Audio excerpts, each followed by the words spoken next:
Hi guys, welcome back to yet another fun DIY video here aboard good old Athena.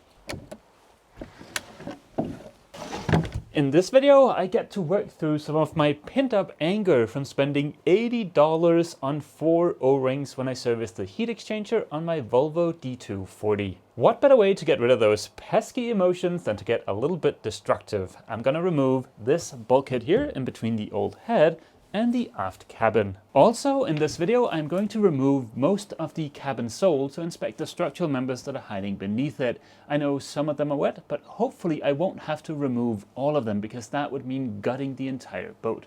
No matter what, the first step is to figure out how bad the situation is. When I say gut the interior of the boat, and let me stress that this is the worst case scenario, that would entail removing the galley, the settee over here on the starboard side, the bulkhead separating the port aft cabin, as well as most of the stuff inside of the port cabin, including the chart table and my electrical installations, and whatever remains of this area over here, meaning mainly this bulkhead right here. If it comes to that, well, it's gonna be okay. I'll just take it nice and slow, one day at a time, and I'll get through it. After rebuilding the deck, gutting the interior and rebuilding it doesn't really seem that scary. No matter what kind of exciting adventures are hiding underneath the cabin sole, Ava and I still want to get rid of this bulkhead. We would like a slightly bigger, more practical head, because while this is fine for vacations and stuff, living aboard a boat, it's not really ideal. It would be nice to have the shower sectioned off so that it's not a wet room. The first step is going to be to get rid of all the stuff I've got stored in here. And just like that, we're basically ready to get started. I'm sure somebody out there in internet land is going, whoa, whoa, whoa, whoa, Mast. How do you know it's okay to remove this bulkhead? And I am certainly not a naval architect, but I do have common sense. If we look up at the bottom of the cabin sole, the span that would be unsupported if I remove this bulkhead is not that big, and it's certainly smaller than other areas of the deck that's not supported. Apologies for the shaky cam, but if we follow that bulkhead below the cabin sole, you'll see that it is not tabbed to the hull. Last but certainly not least, if we take a look at the port aft cabin, you'll see that these two are basically a mirror image of each other, with the exception of this bulkhead, which is not present in the port aft cabin. All of that leads me to firmly believe that I can easily get rid of this without worrying about bracing or otherwise supporting the hull. Before I start frantically sawing away at the bulkhead, I wanted to give you guys a little bit of an idea of how cramped this aft cabin is. As you can see, there's not a lot of room, and to get into the bottom bunk there is difficult. To get into the top bunk, you would basically have to be a contortionist. The head is usable as a head. I mean, you can get in here, you can turn around, you can sit down. But I've showered in here once and it was kind of awkward. I don't have standing headroom in here. There's not really a lot of room to get to everything. So yeah, all of that put together, I would much rather have a bigger head and just a slightly smaller technical area, which is what the aft cabin is going to get turned into. This job is not going to require a lot of finesse, so I've picked up a new tool. This is a genuine Chinesium grade reciprocating saw. This thing was like $20, so if this survives removing more than that one bulkhead, I will be thoroughly impressed. But this is not a type of tool I would commonly use aboard the boat, so it made sense to just get the cheapest one I could possibly find. So much for that unboxing. I will say for $20, this thing doesn't feel bad. No doubt when I put the spurs to this thing, it's gonna get super loud in here. So out comes my new favorite safety related item, my Honeywell sink-in wireless hearing protection. Let's get to some sawing.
Ta-da! This should make for a pretty awesome head. So far, the plan is to have a bulkhead here so that the head becomes separate from the technical area, and then have some kind of little access hatch here you can pull off to get into the technical area. The big challenge is going to be to figure out the most efficient layout in the head. As you can see, the hull does curve, so we don't have all of this room available to us, but I'm pretty sure I can come up with something cool. When we get a little further in the process, meaning mainly I've just had a chance to measure everything, it would be awesome to get some feedback from you guys on the ideas I have, and I'll be sure to share those in upcoming videos. It's astonishing the amount of trash taking apart an old head generates. This is going to be a lot of trips to the recycling center with my tiny car, so I think I'm going to spend the rest of the day dealing with all of this, and I'll see you guys tomorrow. Good morning, guys. It is the next day, and the boat is all tidied up, which is nice because then we can get to the structural members underneath the cabin sole. But also last night I got very excited about this new head. I started sketching out some ideas. One of them is to take this bulkhead, bring it forward about a foot to right around here. Down here we'll make this curved rather than just a straight line, so something like that.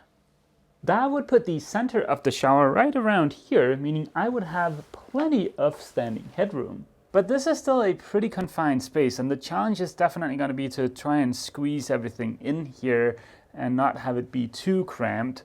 So yeah, for me to go any further in a design process, I think I need some accurate measurements. No doubt the easiest and fastest way of grabbing those measurements are going to be with one of the laser doohickeys.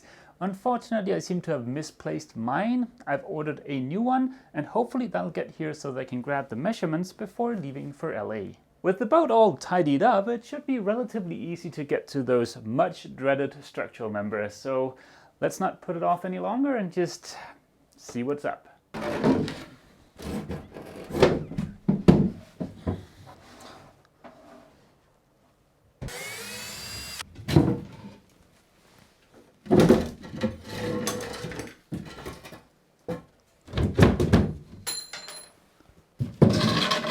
This is not really a ta-da moment because she looks kind of crusty, but yeah, this is what Athena looks like without the cabin sole. These are roughly 45 millimeters thick. They're constructed out of a plywood core that's wrapped in 3 millimeters of laminate.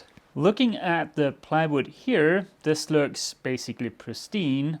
But if we turn our attention from the port side to the starboard side, things are looking a little bit worse. Like for instance over here, this is somewhat squishy and it certainly doesn't look pristine. In most modern boats, you'll see the equivalent of this structure made out of fiberglass profiles. And those fiberglass profiles are often hollow. In older boats, you might see some kind of low density foam in there or even cardboard just used to shape the fiberglass while laying it up. On those modern boats, the fiberglass is the actual structural part. But Athena is a much older boat and the laminate is only 3 millimeters thick, which is very, very thin. And there's that hefty plywood core. So I think it's safe to say that here aboard Athena, the structural part is the plywood. And that means Athena's seaworthiness is directly tied to the condition of that plywood, which in turn is why I am concerned. Now, I am, like I said earlier, not a naval architect, but it seems to me like having one of these fail while sailing would be the very definition of a bad day. I've already used my handy dandy moisture meter to check everything, and what this is telling me is that, well, everything is soaking wet. But these things are notoriously tricky to use, and I think the best way for us to check the condition of the plywood is simply just to drill a bunch of holes.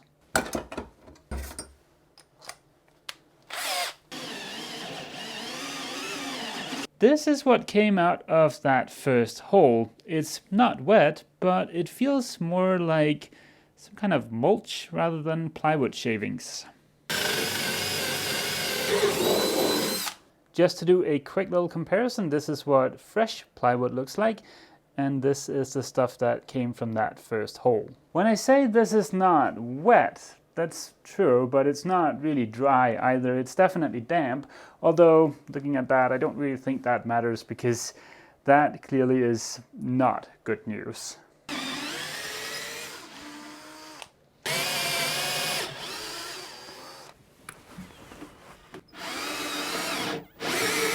I've drilled 4 holes in this, one here, one here, one here, and one underneath the cabin sole. This is kind of interesting. So we've got number 1, 2, 3, 4. This is, well, not like plywood. This is kind of similar to that, whereas this is starting to be more like the sample from that fresh piece of plywood. And this last one is, well, basically the same as number 3. So if we start at the forward end here, all the way up here, it's in very bad shape. And then it gets in better shape, and then a little better shape. And back here, it's maybe kind of, sort of, barely serviceable, I think. Well, let's see what this other side looks like. It does seem a little bit discolored. It is slightly damp, but at least this has the texture of plywood.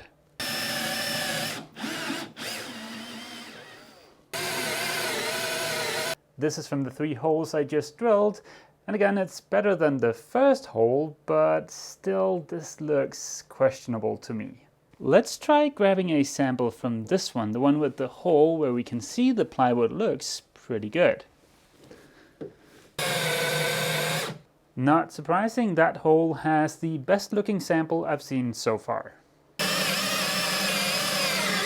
I've got a selection of samples here from various areas, and to be completely frank, I'm not loving this. I mean, there might be areas that are in worse shape, and there might be areas that are in better shape where I can maybe reuse what's there, but yeah, this kind of blows. But let's just take a quick look at the consequences of what I've just found. So let's say I need to replace everything. Like I said, that means tearing apart the galley, because the galley is situated on top of some of this, as well as the rest of the cabin and the aft cabin, and, well, the new head, but that's kind of demolished already, so who cares? The big unknown here is how to actually go about doing this repair, because if I just remove all of this, the hull is going to sag. The laminate in the hull, what I'm standing on here, is only around 10 millimeters thick. And even though this area is only a span of 50 centimeters, I can feel this just barely flexing when I walk on it. Clearly, I will have to support or brace the hull from the outside while doing this repair. And then, well, I'm sure someone is going to suggest I could simply just drill out the wood and fill it up with thickened epoxy or some kind of other wonder drug. But that is not what I want to do. If I'm to do this, then I want to do a proper repair and not some kind of temporary fix. I might even spring for something like Cusa board and replace all of this with that. That way I will know, and any future owners of Athena will know, that this will never ever rot again. As I've said a million times before, I am not an expert, so my next step is going to be to reach out to some shipwrights to get their opinion. That can certainly not hurt, but well, I guess at least it looks like the Joker has finally popped out his ugly mug, and all of this should make for a very fun summer. I've gone ahead and put the boat back together again, and while doing that, I realized that perhaps I should have sprung for a better quality reciprocating saw, because if I am gonna gut the entire boat, then this thing is gonna see an awful lot of action next summer. But it would certainly make for a fun test of a Chinesium grade tool, and there are other upsides to gutting the boat. Ava and I get to fully decide the layout, which I'm sure is going to be fun. And also here in the galley, the knee that's hiding in here where the chain plate attaches, that's not looking so great. So I was going to have to do some kind of a repair in there anyways. And well, now I can just go ahead and replace the entire knee when the galley is no longer there. So yay, upside! The worst part about possibly having to gut the boat is the fact that the galley is, well, basically ready to go. So I wasted a lot of work there, but I mean, rebuilding this should not take that long.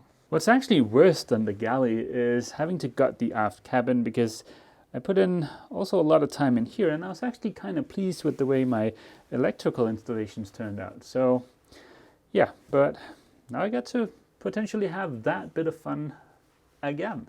I think it's safe to say that tonight is going to be an extra cheese on the pizza kind of night. And of course, any kind of encouraging and kind comments are going to be very much welcome. The stuff I've found today, and whatever the decision ended up being in regards to gutting the entire boat and rebuilding or whatever, is going to be a problem for future mess. Right now you're looking at December 8th, 2018 mess, and this mess is actually just kind of glad that Christmas is right around the corner, and in 4 days I'm gonna leave to spend Christmas with Ava, so yeah, life is not that bad. Speaking of my upcoming trip to LA, as soon as the plane touches down in LAX and as soon as I've made it through the pleasure that is immigration, I'm gonna head straight to the t-shirt place and pick up the t-shirts for saillifeshop.com. And then Ava and I are gonna spend the weekend packaging up all of those orders and getting them shipped out to you guys. So provided you live in the US, you should get your order before Christmas, as we've planned all along. When we placed our order at the t-shirt place, we ordered more t-shirts than we would actually need, so we've got a little bit of stock. So if you want to get in on a last second t-shirt for Christmas, now is your chance. This has been a little bit of a roller coaster of a weekend. There's been ups, there's been downs. It's all kind of up in the air right now, but I think it's very exciting, at least for me. Like, I think I'm gonna have a lot of fun rebuilding the boat if I choose to do that. If not, I'm definitely also gonna have a lot of fun rebuilding the head. So no matter what, we should be in for a lot of fun. Before ending this video, I just want to take a second to wish all of you happy holidays, Merry Christmas, whatever you want to call it. And yeah, I will see you next weekend, where I am gonna take a look at all of my favorite tools here aboard the boat, maybe get the head area measured up, and then I think we're gonna end next weekend's video in LA with Ava and I packaging up t-shirts. So yeah, until next weekend, see you.